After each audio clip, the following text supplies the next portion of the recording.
பயன்பட்டது. வாழாத கட்டுகள் சுற்றி கொண்டது. வண்ண கண்கள் எனக்கு வருகிறது. என் முன்னாடி நெருக்கத்திலிருந்து கட்டளோடு கூப்பிடுவேன். என் தேவனை நோக்கி அமர்ந்துவிட்டேன். தம் ஆலயத்திலிருந்து என் சத்தத்தை கேட்டார். அவர் தண்ணில் போய் செவிலி ஏறினேன். அப்போது பூமி அச்சிட்டு அறிந்தது.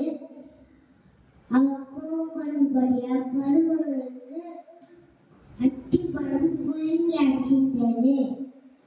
ஆற்றிலிருந்து புகை எழுப்பிட்டு அவ்வாயிலும் பச்சிக்கிற அக்கினி புண்பட்டது. அதனால்